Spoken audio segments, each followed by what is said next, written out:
eles pegaram, viram fora e trouxeram a inovação de ser vivo, vamos dar condições para ele aerar, colocar temperaturas ajustadas e vamos multiplicar esse micro-organismo, que é o que eu faço hoje na propriedade. A partir de 1 litro de produto comercial, vamos falar assim, biológico, eu produzo 1000 litros. Colocando o tanque, colocando a comida, aerando e dando a temperatura.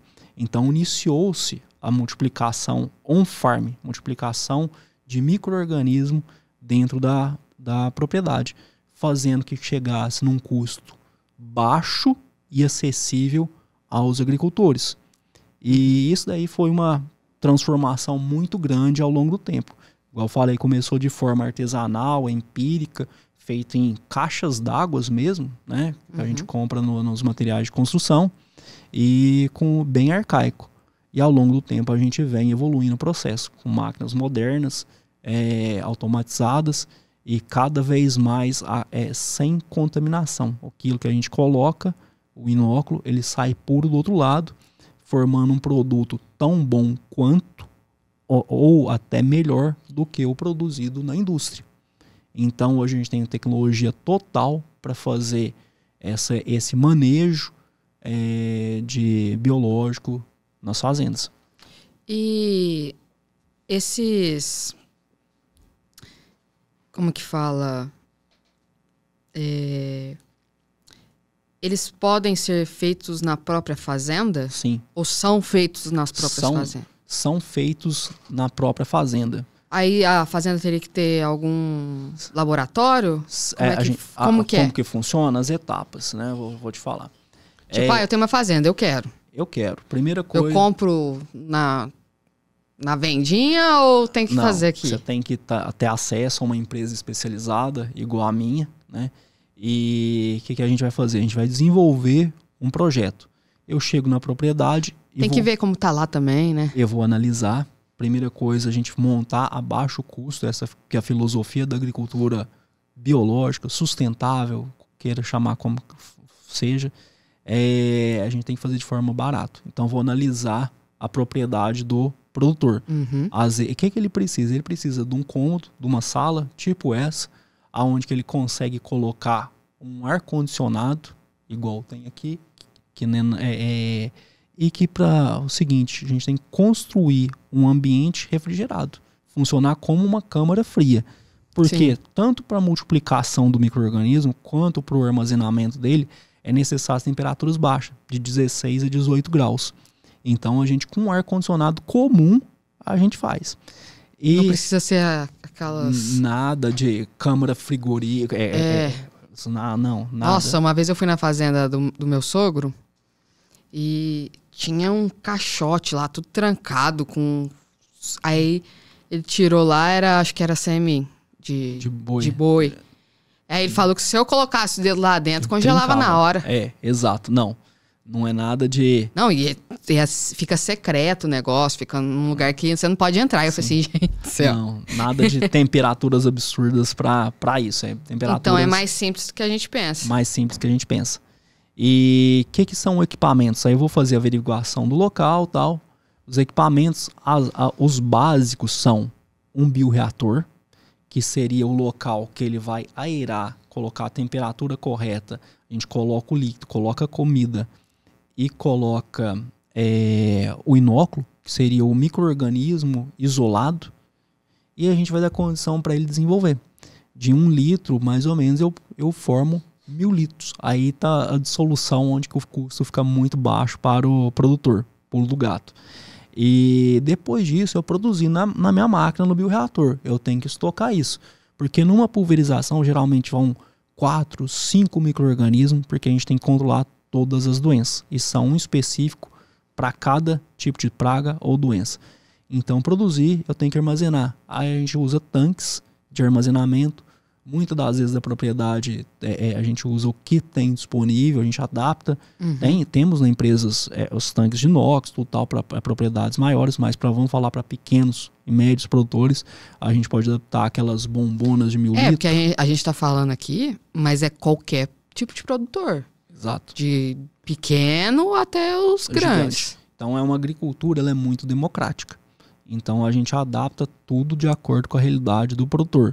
Chegue gregos ou troianos, a gente consegue atendê-los, né? E os equipamentos básicos são esses: bioreator, tanque de armazenamento e às vezes um carrinho, que é uma bombinha de transferência de líquido. Nada mais do que isso. Gente... É revolução, é conhecimento aplicado. Eu acho que vai ser uma pergunta boba, mas eu vou perguntar. Pode perguntar. Que nem a gente estava falando das largatas. Sim. Ele mata ou ele espanta? Depende. Tem diversos modos de ação. Uhum. Espantar não tem nenhum micro-organismo assim específico, mas a gente faz com outras substâncias provindo de plantas. Aí, alguns óleos, a gente espanta.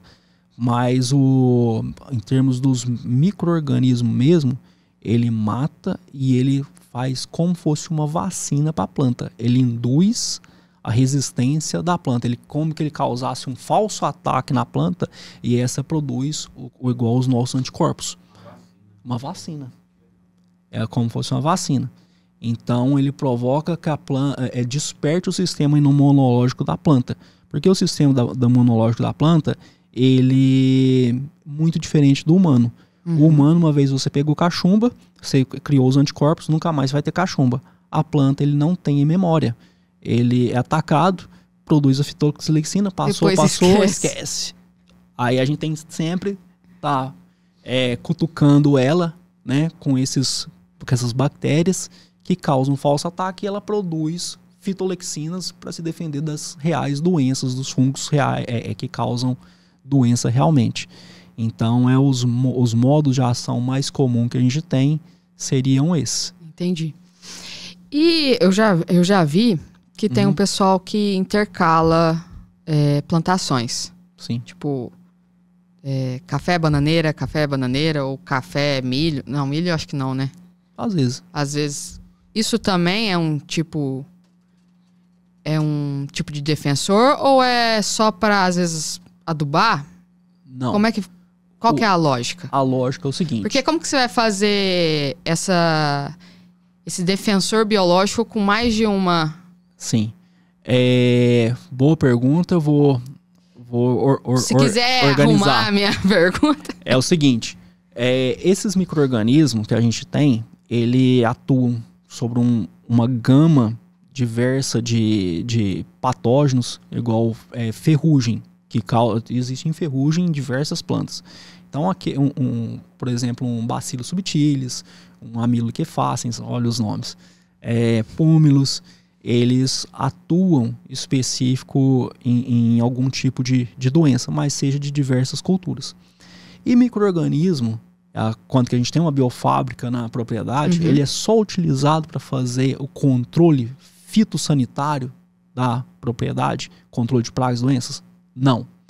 A gente, com o micro-organismo, eles possuem diversas funções. Temos micro-organismo para induzir a planta à resistência à seca, temos micro-organismo para fazer liberação de nutrientes do solo, que estão lá presos, absorvidos, e que estão indisponíveis para a planta, e eles tornam esse micro-organismo disponível, fazendo a planta se nutrir melhor. Gente! Exato. Nossa, mas eu fico indignada porque provavelmente vocês veem isso no microscópio. Sim. Gente... É isso que é triste, não dá pra ver. Mas... Porque vocês vão lá e pega, né? Bom, imagino que é isso. Pega, aí vocês vão estudar aquele negócio no microscópio. E aí vocês vão achar uma solução que vai virar um líquido que vocês vão jogar e vai resolver o problema. Sim. E o seguinte, a presença, o trabalho dos micros é infinitamente grande na nossa sociedade. A gente utiliza micro-organismos desde os primórdios. Às vezes a gente não os vê, mas a gente vê a transformação por eles causado. Uma lavoura a gente aplicou, a gente vai ver que ela vai ficar mais saudável, vai crescer, vai ficar limpa, sem pragas e vai desenvolver muito mais. Trabalho dos micros. O que a gente consome muito? A gente pega um queijo com a presença de micro-organismo, a gente transforma a gente pega um leite com a presença de micro-organismo e transforma em queijo. Um vinho só se torna vinho por conta de micro-organismo. Então, assim, o trabalho dos pequenos é infinitamente grande. Sabe? Sim. Então, a gente nunca para pra pensar isso. Nunca para pra pensar. E com esses micro-organismos, a gente tem diversas funções que a gente pode fazer numa fazenda. Então, não só o controle, mas a parte inteirinha de condicionamento de solo, diminuição da adubação, condição, tornar um ambiente melhor para essas plantas. Então, quem hoje tem uma biofábrica instalada em sua propriedade, ele tem como se fosse um arsenal de guerra para lidar com todas as dificuldades que apareçam na lavoura, intempéries climáticas, falta de nutriente, a nutrição, tudo tal, e o próprio controle de fitossanitário. Então é um arsenal mesmo hoje que a gente tem na mão. Porque o tempo como tá, a gente nunca sabe quando vai ser a seca, quando vai ser o frio, quando vai ser a chuva. A gente tem uma noção, exato, mas a gente nunca tem a certeza. Não, a gente tem uma noção, mas a gente não tem essa certeza. E provavelmente vocês já pegaram uma fazenda que começou desde a plantação até o crescimento da planta, né? Sim, a gente. E aí, produtores mais antigos, que já tem o pé de café lá, o que vai fazer efeito mais rápido? Os que são biológicos ou os químicos?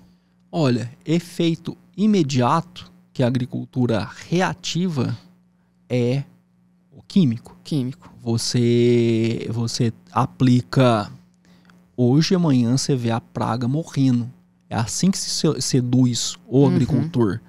Mas a gente tem alguns micro-organismos que realmente... Eu vou dar um exemplo tem que ter paciência, né? Se a gente esperou a planta crescer, a planta dá os frutos, aí a praga tem que sair para amanhã. Amanhã. E não é bem assim. Exato.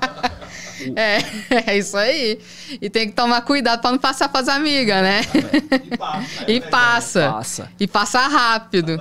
A nossa filosofia na agricultura biológica é criar um ambiente onde que essa praga não surja. É como se a gente cuidasse da nossa saúde. A gente batalhasse para alimentar bem, tudo tal, desenvolver para que nunca a gente pegue doença. É esse o pensamento da agricultura biológica. Mas existe micro-organismo de ação rápida. Um exemplo, a gente tem um que chama cromobactéria, a gente aplica num dia, no outro dia eles são tão violentos que percevejo na soja, você joga para cima, ele estrala, até seca. Então, a gente tem ações rápidas, mas são raros. O entendimento era realmente construir um ambiente equilibrado. Soja costuma atrair mais inseto, não é? Sim, a soja é muito sensível. E igual assim, eu sou produtor junto com meu pai e a gente utiliza o manejo Vocês produzem soja? Produzem soja.